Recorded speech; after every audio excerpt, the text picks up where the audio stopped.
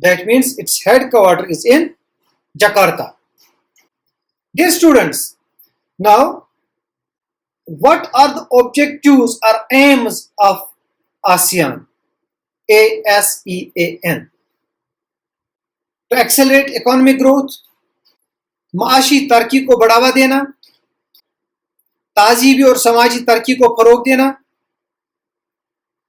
مشترکہ مارکیٹ قائم کرنا اور پیداواری یا صنعتی بنیاد آسیان ممالک کی خاطر وجود میں لانا, ممبر ممالک کے مفاد کو تحفظ فراہم کرنا, خطے میں امن, تحفظ اور پائیداری کو فروغ دینا, قانون کی بالادستی پر اور یونائٹڈ نیشنز کے چارٹر کے اصول پر آپسی تعاون اور مدد کو فروغ دینا تاکہ تربیت اور تحقیق کی سہولیات لوگوں کو حاصل ہوں. Dear students, expansion of ASEAN. یہاں پر ہم ٹائم لائن کے ذریعے سے اس بات کو سمجھنے کی کوشش کریں گے. 1967 اگست 8 5 ممالک انڈونیشیا, ملیشیا, فلپائنز, سنگاپور اور تھائی لینڈ نے بینکاک ڈکلیریشن پر دستخط کر کے اس تنظیم کو وجود بخشا. 1984 جنوری 8 برونائی دارالاسلام نے آسیان میں شمولیت اختیار کی. 1995 جولائی 28 ویتنام نے 7ویں ممالک کے طور پر آسیان میں شمولیت کی. 1997 جولائی 23 کو لاؤس, PDR اور میانمار نے آسیان میں شمولیت اختیار کی. PDR People's Democratic Republic. 1999 اپریل 30 کمبوڈیا نے آسیان میں 10ویں ممالک کے طور پر شمولیت اختیار کی. یورپی یونین کے برعکس آسیان کے اندر ایک ماورائی قومی ڈھانچوں اور اداروں کی تمنا نہیں ہے. ان ممالک کا اپنا ایک غیر رسمی, غیر تنازعاتی اور باہمی تعاون کے ساتھ کام کرنے کا انداز ہے جس کو آسیان انداز یا طریقہ کار کہا جاتا ہے.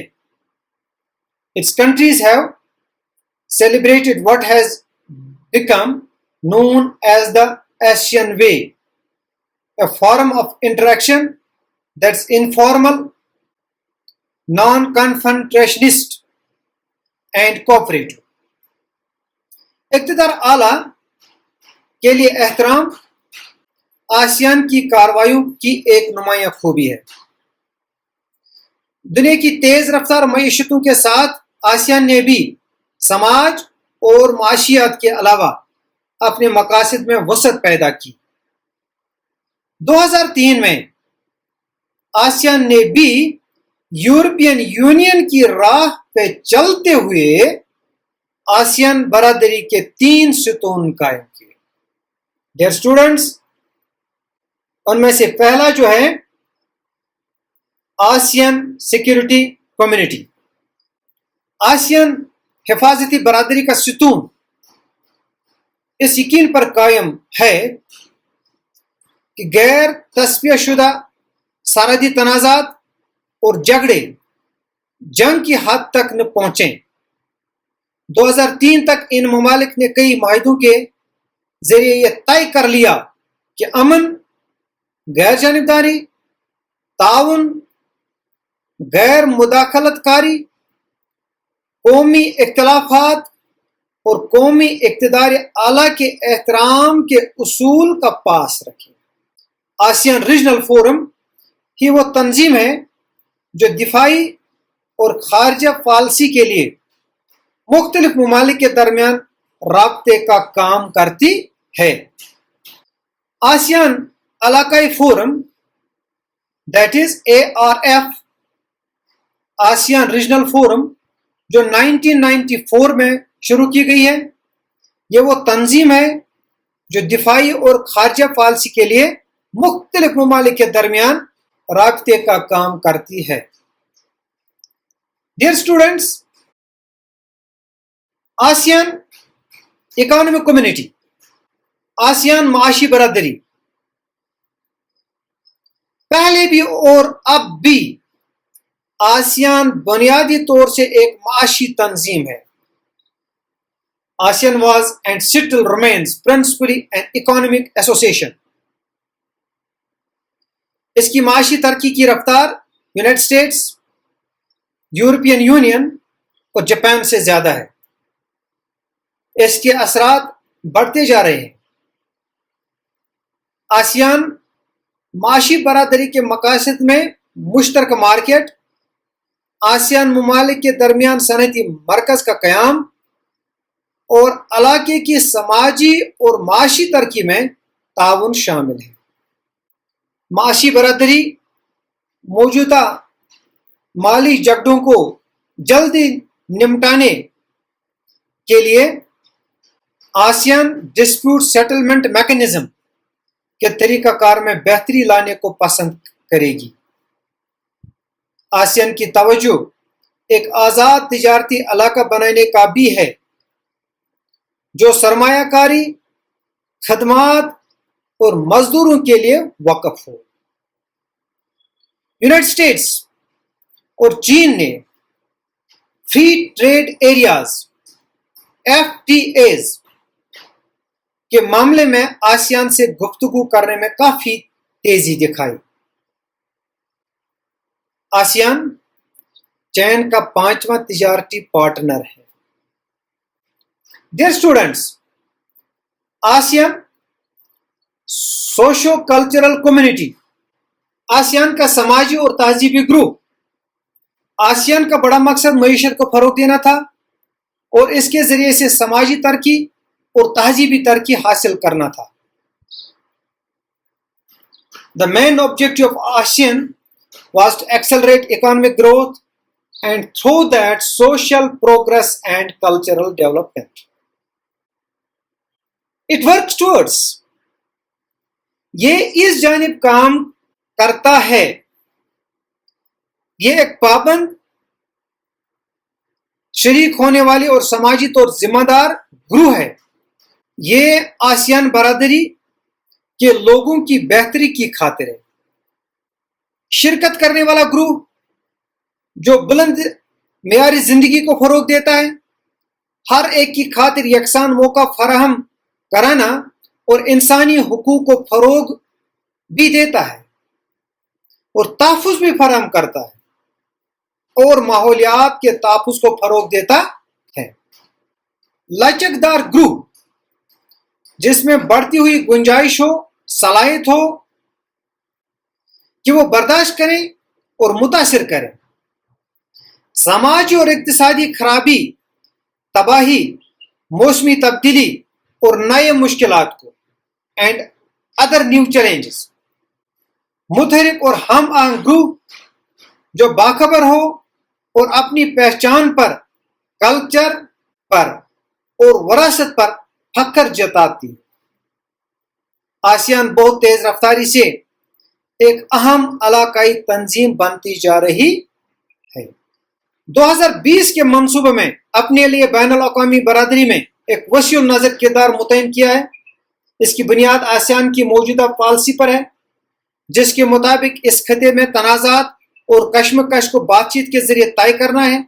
کمبوڈیا کے جھگڑے اور مشرقی تیمور کے بحران میں ثالث کا کام اس نے کیا۔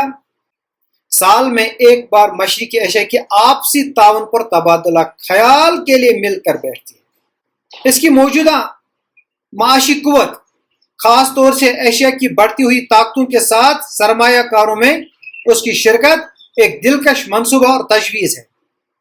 سرد جنگ کے دوران انڈیا نے آسیان کی جانب خاطر خواہ توجہ نہیں کی، بلکہ بعد میں FTAs فری ٹریڈ ایریاز پر دستخط کیا، نہ صرف سنگاپور اور تھائی لینڈ کے ساتھ بلکہ آسیان کے ساتھ بھی دستخط کی خواہاں ہے۔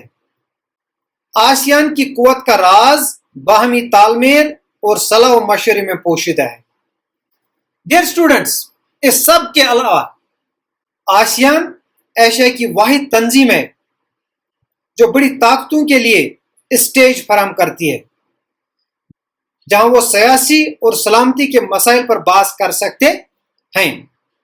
ASEAN is the only regional association in Asia that provides a political forum where Asian countries and the major powers can discuss political and security concerns. So dear students, اس عمدہ اور خوبصورت انفارمیشن کو ہم نے شیئر کیا. امید ہے کہ آپ اس کو سمجھنے کے علاوہ انجوائے بھی کریں گے. And our next topic will be inshallah India's changing relations with China. Assalamu alaikum.